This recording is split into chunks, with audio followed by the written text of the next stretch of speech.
stand by for action.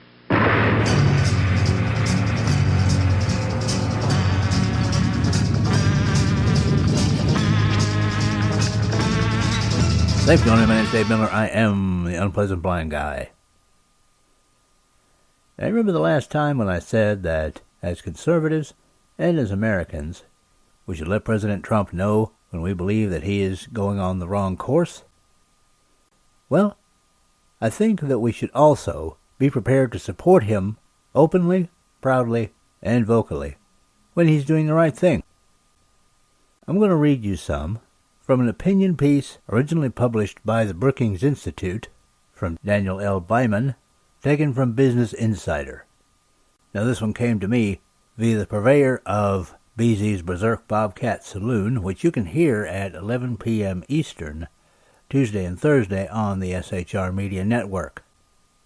The headline here is, Trump's decision not to let a U.S. woman who joined ISIS return is the wrong one and a dangerous one. Now here are the bullet points for this. The Trump administration has decided not to allow a woman with a U.S. passport to return from Syria where she joined ISIS. Second bullet point. The move sets a poor precedent that other countries could follow, creating a security risk. Last bullet point. A better move is to use her return as an example of the U.S.'s commitment to the rule of law, urges Daniel L. Byman. Now some of the piece itself. The Trump administration's decision not to allow Hoda Muthana back into the United States after she went to Syria to join the Islamic State is short-sighted. It is an abrogation of U.S. leadership and discourages other countries from taking the hard steps needed to handle the threat from thousands of returning Islamic State fighters. Let me just stop here to say that, first of all, this is Byman's opinion about leadership. And from what I'm seeing in the news, these other countries that don't want to take these jihadis back have a great point. They don't want them. That's the precedent. The precedent is quite clear. These people chose jihadism over their own countries. And the precedent that is being set is that the countries where they came from do not want them back. That is the precedent that is being set, and that is the precedent that the Trump administration is following. Let me continue with this a bit. Muthana, then a 20-year-old student, apparently left Alabama in 2014 to join the Islamic State at the height of the caliphate. We'll kind of let that one pass a bit because that's hardly the height of the caliphate. It is a high mark in the caliphate. But if we do not do what needs to be done, that will hardly be the high point of the caliphate. I would say that it was more a high point in ISIS recruitment than a high point in the caliphate. But I'll move on. She served as a recruiter and urged attacks on the West. Along with 12 Americans, Muthana is held by U.S. Kurdish allies in Syria, mostly women and children. See, they always have to bring children in here, guys. But I'm moving on. And claims she regrets her decision to join the group and is ready to face the consequences, including jail time, of her act. Although Secretary of State Mike Pompeo is claiming she has no grounds for citizenship, she was born in the United States and holds a U.S. passport. The administration's approach is at odds with traditional U.S. interpretations of who is a citizen. Now, guys, I want you to listen to that one very closely. The word traditional in that sentence has operation. That's the operative word. So we're not talking about the Trump administration not following the law here. We're talking about the Trump administration not following tradition. Now, while I understand that sometimes people think that tradition is stronger than law, it isn't.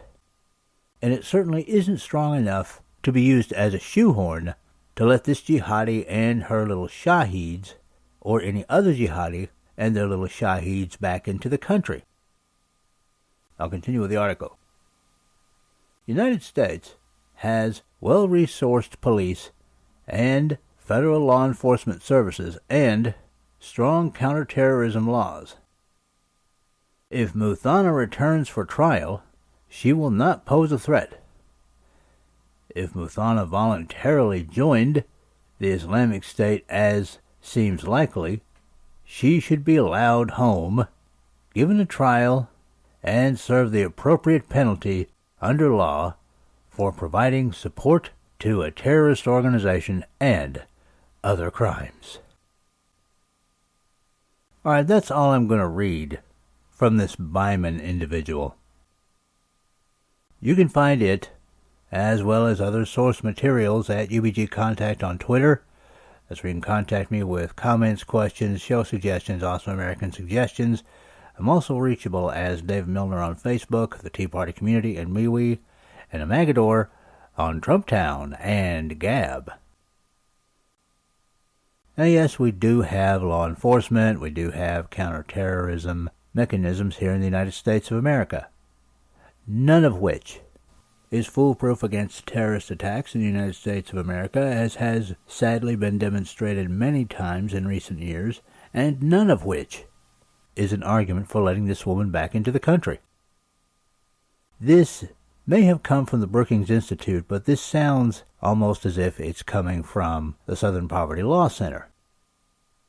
This woman chose Islam over the United States of America. This woman chose Islam over the opportunity that women have in this country to be anything they want to be. This woman chose Islam over civilization.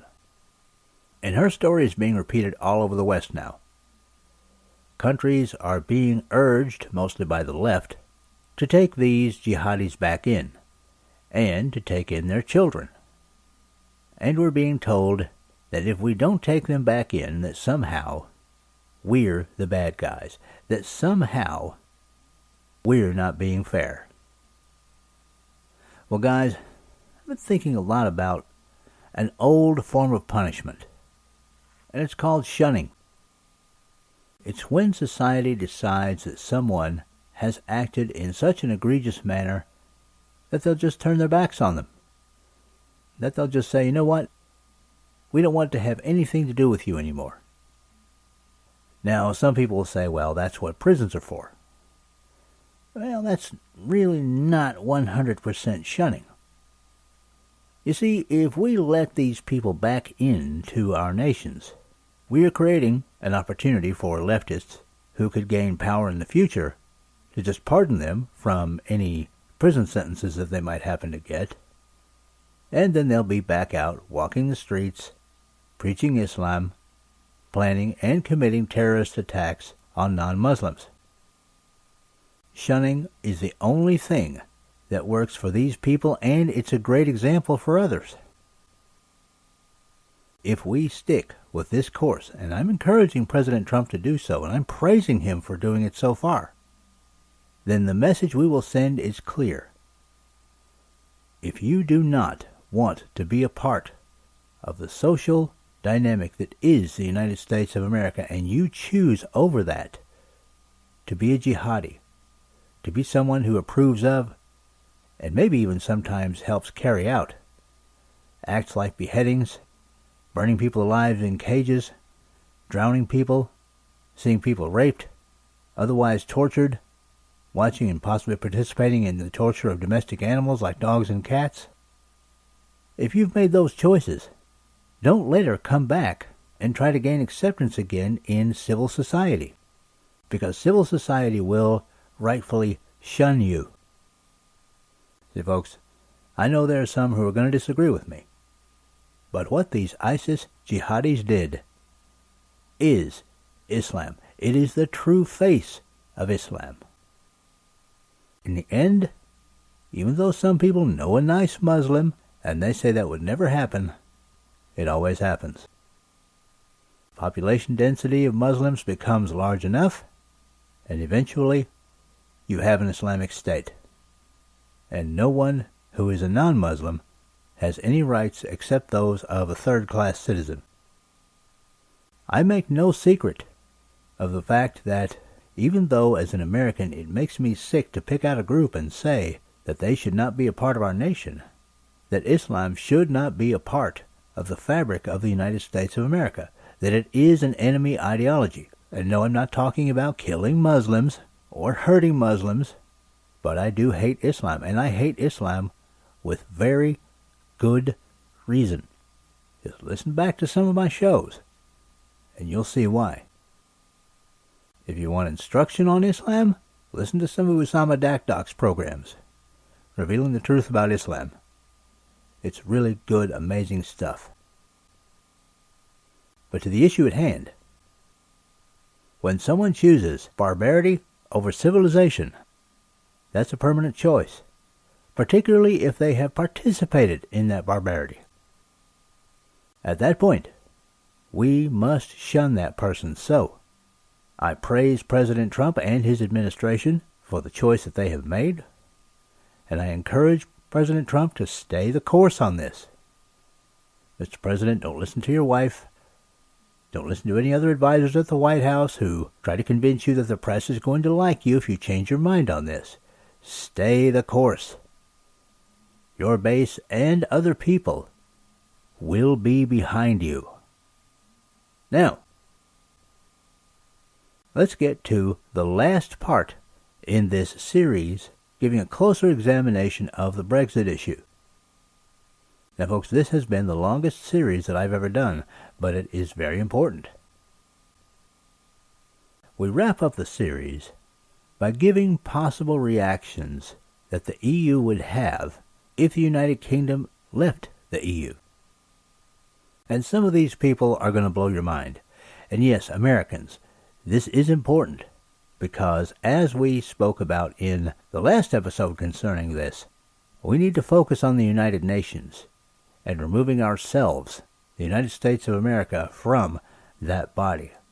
Globalism threatens us all, be it EU and Europe, or be it the United Nations and the United States of America.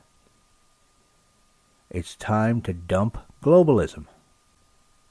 But let's get into this final part of our series on Brexit, this being the second half of the English Defense League radio show, podcast on January the 31st, 2019, and I'm joined once again by host Jeff Mitchell and my fellow panelist, Jan Rennie. Here we go. Jan, did you have some breaking news? Yes. I haven't translated it from Italy. It's from Vox in Italy. Very weird. I'll have to find out more about this. There's a picture of, well, there's about 20, I can see, but 100 men, of course of fighting age, have been forcibly put on a ship to go to Italy. 100 immigrants from Ethiopia. Now, they're not immigrants because they didn't want to go anywhere. They've been forcibly put on a boat and taken to Italy. Now, haven't we got enough wandering the planet into the West without them being escorted onto ships that they don't want to really go on? No women and children? Oh, of course not. No. In that, they're very likely that's not going to be covered. So, yeah, that's, it's amazing, yeah. And that's one of the things that we have as far as what we need to cover here. There are a lot. I mean, Ethiopia, wasn't they all starving at one time? They're all quite, should I say, buxom for men. They're quite fat. Oh, yeah, that will continue. There was the Bob Geldof thing that he had in the 1980s because of the famine there and all of that. Well, apparently that's... Well, you know, Bob Geldof, over. He had a one-hit wonder with I Don't Like Mondays, about the lassie that shot up. Yeah, they didn't make that much money that he became a millionaire, so, you know, he must have got some profit out of his feed the world. He's just race. made a new one, Jan. He's made a new one for the Ethiopians. Something about don't feed the obese or something or others because the Ethiopians have got too fat. there you go. Yeah. I believe that one, Jeff. Here's another quick one from the American friend. It's a shame we haven't got this here. It comes from thisinsider.com. And you can name a cockroach after your ex in time for Valentine's Day. And it has $2. And there's a lovely fact. Wait a minute. Cockroach. For how much? How much? $2. You can name a cockroach after your ex in time for Valentine's Day. Oh, please send me that link. That's different. Please. Well, and I know you may want to use it yourself. Is it a brown cockroach or one of the black kind? It looks like, I don't know, what's the red bits? Is that where it sucks blood or something? It looks golden brown and it's got red in it with it. Oh, okay, yeah. Then it's a European. Yeah, it's a European cockroach. It's probably an EU cockroach. This is probably another thing for the EU to make money, but yeah. Well, we've got enough of those bloody EU wasps, haven't we, Jan? Have you seen the size of Dave? You see the size of the EU wasps that keeps flying over here? They're massive, aren't they, Jan? Huge. Well, if they hit your car screen, Dave, they'll break your car screen. When I was in Cyprus in September, I had to have hospital treatment because, I mean, in all the years I've never been bitten by mosquitoes. But I got there on the Tuesday, I think, and I got bitten that same day on my right leg. The following morning, my leg was all inflamed. I had to go to the hospital, get injections, very strong antibiotics and anti-sickness tablets to counteract the antibiotics. They were so strong. And they said at 40 degrees, keep your leg out of the sun. Do you know where these Syrian... They were coming from Syria because, Cyprus is very close to Syria. So these mozzies was coming over from Syria, and I'm thinking, the bastards are going to get me somehow or other. So they got my leg. But it was about 4 days. I went back to the hospital, and I was cleared up. Brilliant hospitals in Cyprus, absolutely. Well, if you're not used to it, Jan, because that can get... It can get you. If you get bit by a mosquito and all that, you can get all sorts of problems with it. And thank goodness you've got it sorted out and good hospital treatment. Everything seems to be getting nasty, mosquitoes. Oh, mosquitoes are getting stronger. Jeff was talking about the wasps. You have those Japanese super wasps. I've seen videos of those things. No, I'm sorry. I wouldn't do anything with those things except encounter them with a .40 caliber pistol, Jeez. Or flamethrowers, Dave. That's what you need with them things. Yeah. Not the Hornets. Yeah, flamethrower, things like that. Yeah, I mean, all of the bad things seem to be getting bigger. That's trying to break away from the EU. Even the mice to get bigger. Oh, well, of course. Look at these from wherever it was, Ethiopia. Yeah, they are getting too fat. Now, we've all heard about, and again, guys, this is relevant, the sex trade, the sex slave trade. And it came out last year, and a bit the year before, too, that it's not just women that are being traded for sex. Men are being traded for work. Yeah. And there's a thriving slave market going on in Ethiopia. And again, the lefties in the UK, in the States, in Europe, in the West, don't seem to be interested in that at all. They're interested in being triggered by whatever politically incorrect thing they see on Twitter or a Make America Great Again hat. Those concern these people a lot more than the fact that there is still a thriving slave trade going on in Africa and Asia right now. An open, thriving slave trade. We're not talking about something like is going on in the UK and in the United States that's happening behind closed doors here. This is just open. Your president talks about it quite openly about the sex trade, Dave. Doesn't he? I know he did. I know he did. Yeah. Yeah, I know he did, Jeff. I'm just saying that this is an issue or should be an issue for this generation of millennials and even some of the Gen Xers. If they want to prove their worth, wiping out slavery would be something for them to do. But they seem to be far more concerned with diversity, political correctness, and multiculturalism than in actually doing anything to bring freedom to any people. So, aren't these people creating the downfall of civilization with the way they're acting? It seems that they do not like civilization. They do not like moving forward with times. They want to, I don't know, hold us all to their standard, which builds the most like-minded people like ourselves, Dave. Why should we go down that moving path? forward is to remove gender from birth certificates. That's their idea of moving forward. Right. Their idea of moving forward is teaching children of 4 years of age at school that they really should be boys and the girls should be boys and the boys should be girls, and there's something wrong if they're not. And they want to raise them to be androgynous. That to them is progress. Genders and all that. Dave, why should we be led to this path of genderism? I think it's rubbish. Either you're born a boy or either you're born a girl, and it should be on a birth certificate, whatever. It shouldn't be nothing to do with genders. It is what you've made. It's what your mum and dad made of you, isn't it, Jan? Isn't it, Dave? That's it. The solution is to get hold of your child's head.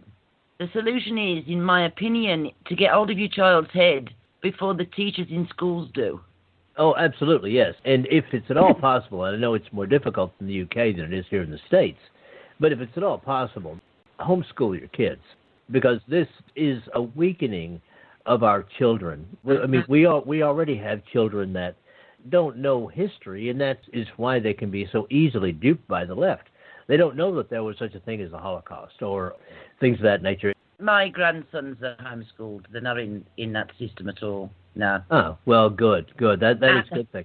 Had I been, if this had started years ago and my children were in school, I'd have probably closed the schools down with picket lines and everything, because I would no way have stood by while they were taking our children from my kids' schools to mosques, etc.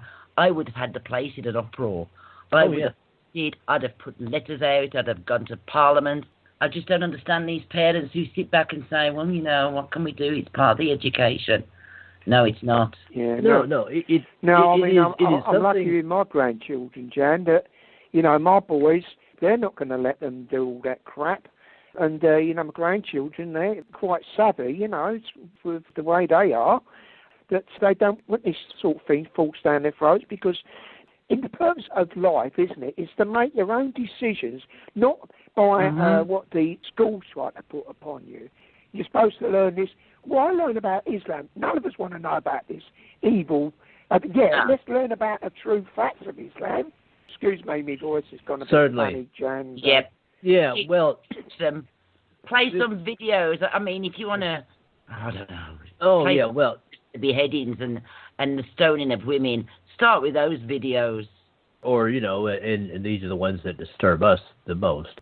Play some of the ones of them torturing dogs and cats to death. Oh, my God. I mean, that's the sort of thing.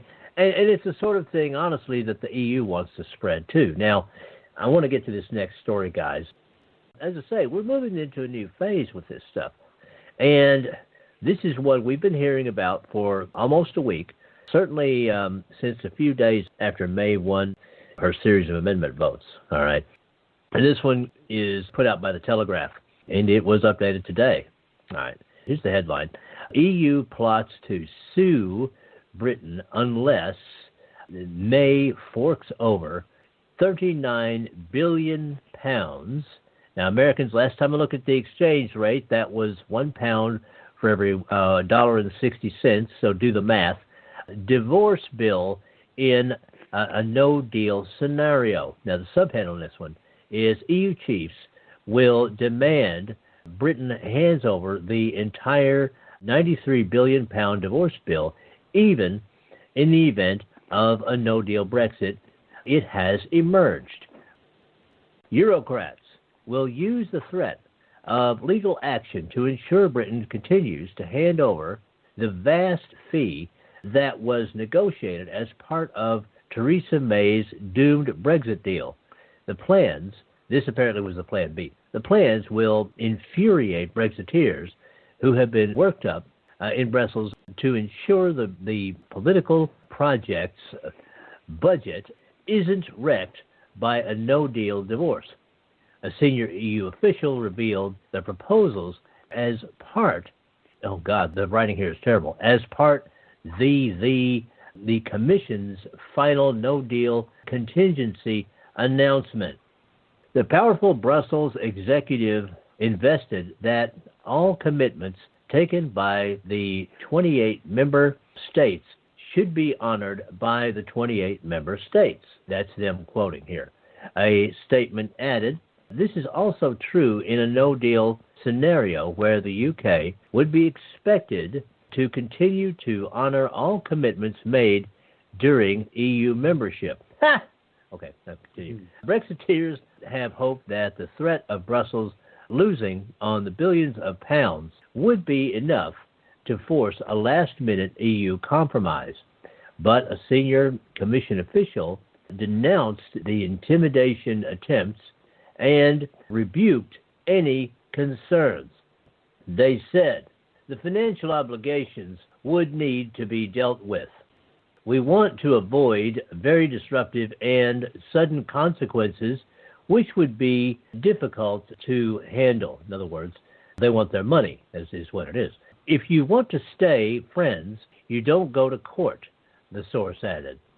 In the withdrawal agreement, which is deeply opposed in Westminster, Britain agreed to pay a financial settlement to Brussels that includes EU budget payments up to 2020, the year 2020, covers its liabilities and unlocks talks to a future relationship, which there should be none, not with the EU. Anyway, I continue.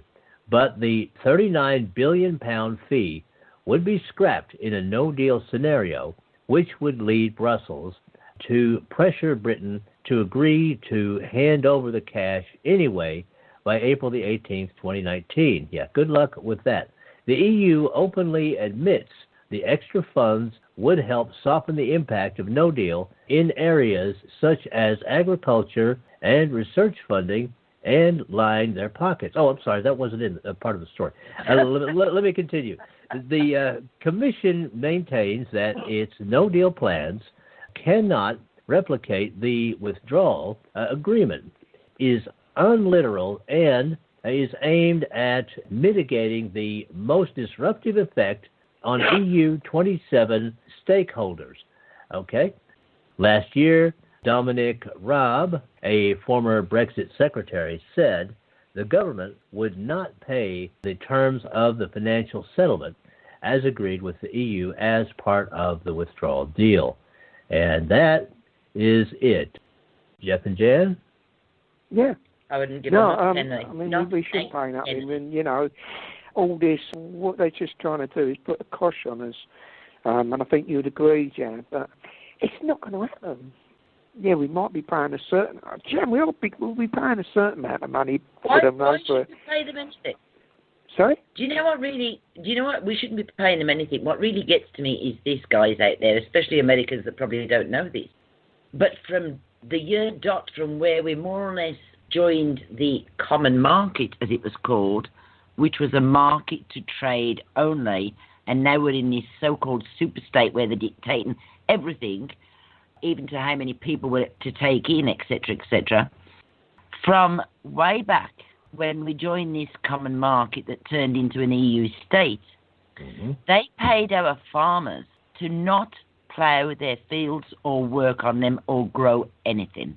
We have hundreds of thousands of acres of farmland that is sitting barren because the EU pays the farmers not to work them.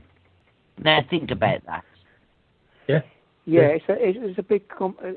Jan, what's going to happen to these farmers? Are they going to re-establish their farms again? Are they going to sort of work the farms like they used to do? Is there going to be this big... I think farms to provide food. Yeah. If they're going to be able to sell it in this trade, you know, free trade, then they're going to work the farms again. They've been sitting on the backsides all these years because they've been paid to do nothing. There are farms that are still working farms, of course, but, you know, all the farmland that surrounds me, do you know what they grow? Rapeseed. Rapeseed that's banned in most countries, yeah.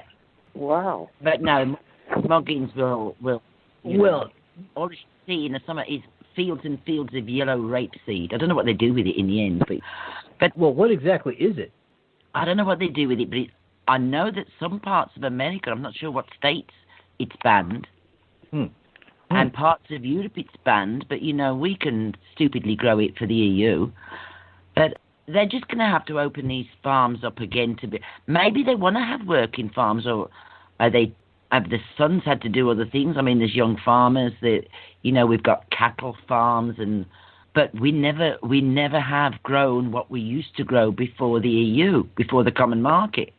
Now we've got all this land. It's a great chance for our farmers to re-establish themselves and to make this country what it used to be, really great in doing what it's always done the best. Like to think great so, farming, etc. And then, are they going to get? They're probably going to get more money by working the farms than they do from however much. I remember a few years ago, I heard it was £80 a field. If it was kept, that's what they got. Right, and they could probably make more money than they would get from the subsidy.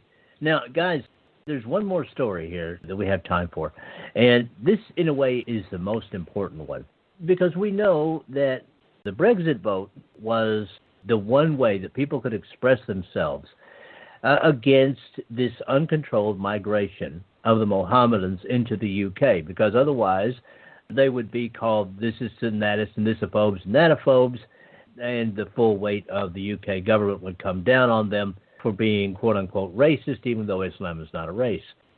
Now, the EU Parliament has an answer for that. This, again, is out of the Daily Mail, and this was put out on the 29th of January. Okay. Now, get this, guys. EU Parliament, this is the EU Parliament, by the way, to back visa-free travel for Britons after Brexit, even if there is no deal. Okay, that's the headline. This comes from Reuters, by the way. The Mail Online got this from them. The bullet points, number one, EU Parliament Committee to propose visa-free travel for Britons after Brexit. Number two, this would be regardless of whether there is a deal in place or not by March 29. Number three, the proposal must then be voted on by the full EU Parliament next month. So they can go to hell and get stuffed. Yeah, number four. Oh, read it first, Jan. Number four, a number of countries already, quote-unquote, benefit from this, including Argentina and Japan.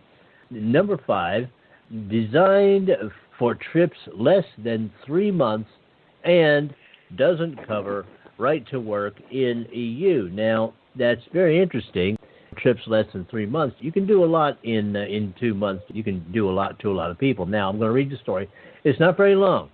A European Parliament committee is expected to propose on Tuesday that the Britons enjoy visa-free travel to Europe after Brexit, in other words, uncontrolled migration, regardless of whether or not there is a deal in place.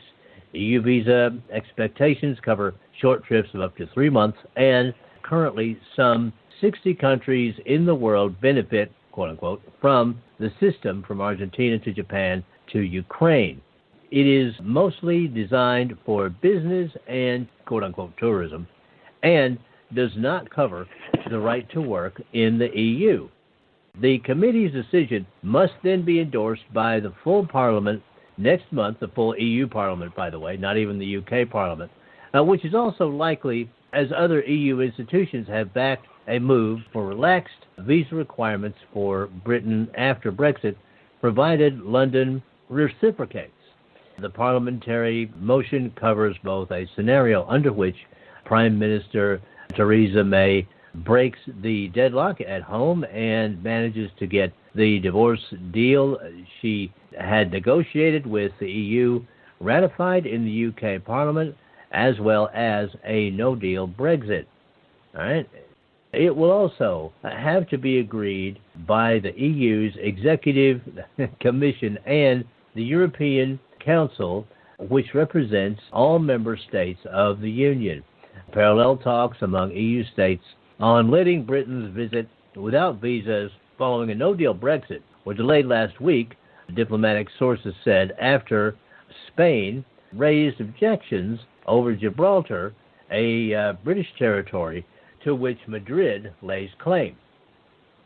the dispute between Madrid and London has already threatened to derail the whole Brexit negotiation process once, but a last-minute deal with Prime Minister Pedro Sanchez cleared the way in November for 27 EU states' approval of their divorce package with Britain. Now, however, Britain is struggling to ratify the deal with a series of votes due late on Tuesday. That's the votes I just took in the House of Commons to seek alternatives to May's troubled plan. Okay, and that is going to be it, guys. Yeah, Jen, you've already expressed yourself on this. Jeff, what do you say? It's funny, really, Dave, because as you was reading that, I noticed that the Alaskan or Boyd put a link, and he opened it up and he laughed because he said, I was going through some Twitter stuff, and there it was, a tweet from a friend. I opened it and realised I was reading the same thing as Ag was reading. So, there you go. He's definitely on the ball. That's it. There you are. No, Yeah. Definitely. But the Gibraltar thing you brought up, Dave, we fight tooth and nail to keep Gibraltar, won't we, Jan? This is it, something that it doesn't matter what they say, no matter what they do, Gibraltar's going to always end up with us. And, it doesn't matter what the Spanish say or whoever says, Gibraltar's Gibraltar. It's a bit like Falklands, isn't it, Jan? Okay, the Falklands is still ours. We go to war over things like that, don't we, Jan? The Spanish they can rattle the jaws a little bit, but they end up backing down. They're not getting Gibraltar. As for this EU rubbish about we will still be taking this, we'll still be taking that, I can't stand Theresa May, but she has said immigration will be controlled when we're out of the EU. She can't back down on that. Labour, who has always been... for, Jan. It's what me and you voted for, wasn't it? And now Corbyn's changed his mind on immigration. Now he's starting to... it appears he's going to comply with immigration being stopped or sorted. And these left-wing idiots that follow him are very upset at the moment. There was a post yesterday about Corbyn backtrack. Labour's immigration U-turn is a wake-up call for Corbyn supporters. And all the lefties are up in arms because I don't quite know what he's said or what he's planning. He probably thinks that he's walking around with his tail between his legs at this moment, Jan. Yeah, as you say, Jan, he's probably saying anything that he can just to try and get votes because he knows that the majority of the people are against him and they're against uncontrolled immigration. And that, to me, that is why this was the biggest story to come out of this particular phase of things, is that Europe still wants to play that game, and they still want to dump these people into the UK that it doesn't need, right? No. Actually, it's like sitting in a powder keg with immigration as it is now. Because our own people are getting penalised, sick people are being taken off benefits, they keep on rising the age of retirement. They're expecting men and women now to work, women 67, men 70, and it keeps rising every year. Once they put in 40 years of full payments, national insurance with paid tax, we pay tax on pensions, we pay tax on the pensions before they become pensions, we're taxed to the hilt, and we're getting these people coming in at £40 a day, man, woman and child, which turns out to be £2,000 a week plus for 4 people in one household. We're not going to take much more of this. They're pushing us to the limit. They're pushing us to the limit. Well, so my open sister, door Jan, my sister, she can't get a pension yet. We was talking the other day. She don't go. I thought she was getting a pension like me, but because she was born within that time. I mean, I was born in 1951, and she was born 5 years after me, and all the dates are different, sort of thing. And unfortunately, for my sister, she's one of those that fall in the category that she don't get her pension till she's 67. That's bloody ridiculous, yeah. Man. And by the time she gets to 66, she'll probably get it at 67, but then someone who's born 6 months after your sister will probably have to work till she's 70 and men to 73. I know people around here who have got their pensions for 3 weeks, 6 weeks, and then died. They're being worked to death, and that's how you've got to look at things. We can't keep on working the indigenous people into the ground to support horrible creatures like we're bringing in the dregs of society that have no intentions of working, that want to kill us, that are breeding diseases left, right. You walk into a hospital in Birmingham and you could, I've told you this many times, they're wearing the white sheets, the white outfits like you were in the Middle East. Burqas and men dressed in white cloths with the white trousers and the skull caps, them daft Pakistani hats. Now, who's paid into the NHS all these years? Is the indigenous people of Britain. It's so sad to think that... it's so sad that we've lived in a time now that it's quite obvious that what we're seeing is like a slow death of the indigenous people. It's a sort of a slow genocide, isn't it, Jan? Am I looking at them? Am I serious about this? Or? In the cities where they are living, they have turned our streets into filthy, rat-ridden, disease-ridden hellholes that if you didn't see, you would think you were in the back streets of the Middle East, in Pakistan. Jan, I've just got to... I hope you don't mind. I've got to stop you in your tracks just for a second, love, because I've just noticed we've only got 5 minutes left of the show. So I was wondering, Jan, hope when we talk again, we'll probably examine a few of the stuff we talked about tonight. But, I was going to say, Jan, where can the listeners find you during the week? I know you're busy, but I know you do other things, but where can they find you, if they want to catch up with you during the week? Go on our page, Christian Defence League, and there's some interesting stories when I get a chance to post them. And I'll be very brief. There's one there today that I posted this morning where in British schools, in Muslim schools in Britain, the girls are being fed after the boys are being fed. So there you go. Oh my God. 5 foot. Yep, that's what's going on here. And Ofsted complained about it 2 years ago, and they're still, it's escalating. Anyway, you can find me at the Christian Defence League. I have thoroughly enjoyed your presence, Dave and Jeff, and I'll be on the show again when work allows me to be. To everyone in the chat room, thank you for joining us. I can't see you because I'm not logged into the chat room, but keep the faith and God bless you all. Been my pleasure, Jeff and Dave, and back over to you. Oh, bless you. And bless you, Jan. It's always great. It's great to have you, on the shows. And I know because work situation, you can't always make it, but it's always a great honour and a pleasure. I know Dave feels the same to have you join us because you bring so much to our little round table that we've got, Jan. So thank you once again, and we'll speak again soon and hope to have you back down with us as our team. With that, God bless you, Jan, and no surrender. Thank you. Dave, your final thoughts, and where can people find you during the week? I know you're a busy man. All right. Well, Jeff, I just want to say to the listeners of The Unpleasant Blind Guy that have followed along with this series, as new details crop up, they will be shared. But hopefully this has given you a little bit better understanding of the Brexit issue and of how it can affect you as Americans and how it affects people across the planet. This is a huge historical event and chain of events which has gone on here. And I just want to say that I thank you for being a part of it, listening to it. Jeff and Jan, it's been my honor for you guys to be on my show and to work with you, as I always love to do. And I just want to say to the foot soldiers, angels, and patriots of the English Defence League and patriots around the world, no surrender. And I hope you've all enjoyed and gotten a little something out of this long series detailing the Brexit issue. But I want to make another program note. What you've heard in this series could be very akin of some things to come. The Unpleasant Blind Guy as a show is going to change this year. Some of you will like the change, some won't. But be assured that whatever happens, the Unpleasant Blind Guy is not going away. I will be here, in whatever form, until it is time for me to go. And that is it for this time. I appreciate each and every one of you. Thank you for listening, and may your God go with you. Goodbye. The Unpleasant Blind Guy is copyright 2019.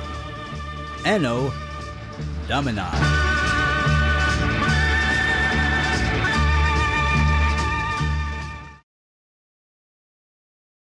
Now for Dave's Canes. Extras that help you navigate the new media world. Conservative media done right.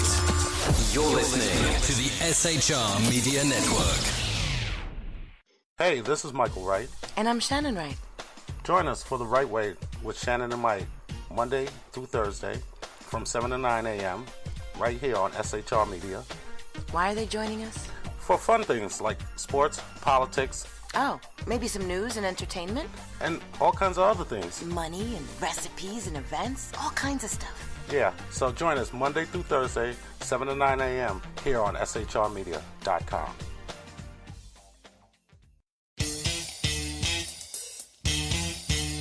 From a public locker inside a dilapidated Long Island rail station comes a show designed to piss off liberals using truth, facts, and ridicule. The Lid Radio Show, featuring the conservative voice from the People's Republic of New York, the Lid himself, Jeff Dunitz. Tune in every Wednesday at 2 p.m. Eastern, 11 a.m. Pacific on the SHR Media Network. Go to shrmedia.com. At Lid Radio, we fight for the truth, justice, and a good kosher T-bone. If you don't listen, Hillary Clinton might sneak into your bedroom in her housecoat late at night and blame you for her election loss. It's the Lid Radio Show with Jeff Dunitz.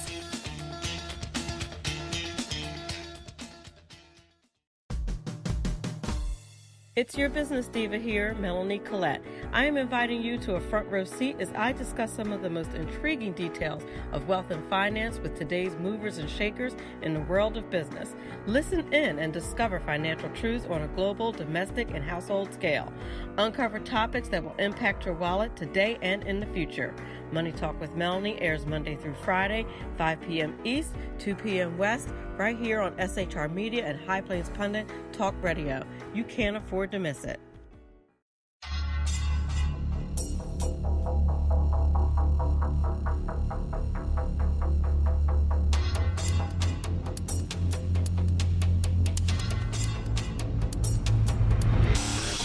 The new show on the SHR Media Network, Sackheads Against Tyranny. On shrmedia.com. Go there quick like a bunny, 11 p.m. Eastern, 8 p.m. Pacific every Wednesday. Live and direct on the SHR Media Network. shrmedia.com. Be there.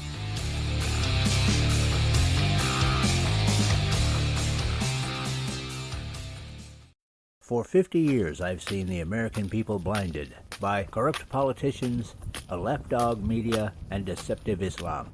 The one thing the elites fear is one man with a cane. I'm Dave Milner. Join me through Spreaker, iTunes, and SoundCloud, through SHR Media and the Western Free Radio Network, for half a century of experienced perspective on political and social issues, weekly on The Unpleasant Blind Guy. And catch me on Jeff Mitchell's EDL Radio on blogtalkradio.com. There's no surrender, ever. Because truth is not always pleasant. Broadcasting behind enemy lines in occupied California, a mere 2 miles from the state capitol, the bloviating Zeppelin's Berserk Bobcat Saloon radio show can be heard every Tuesday and Thursday night at 8 p.m. Pacific and 11 p.m. Eastern, only on the SHR Media Network. Go to shrmedia.com to listen. You can also watch on the SHR Media Facebook page and the SHR Media YouTube channel. No goldfish were abused in the making of this ad. Hey girls, Carry Girl Gear is here. More and more women every day are concealed carrying, participating in competitive shooting, and getting firearms training. It's not a boys' club anymore, and we don't have to shop in their stores anymore either. Finally, a cool and unique clothing line just for women. Dope tees and hats for the patriotic concealed carry and 2A girl. So what are you waiting for? Go check out carrygirlgear.com today. Conservative media done right. You're listening to the SHR Media Network.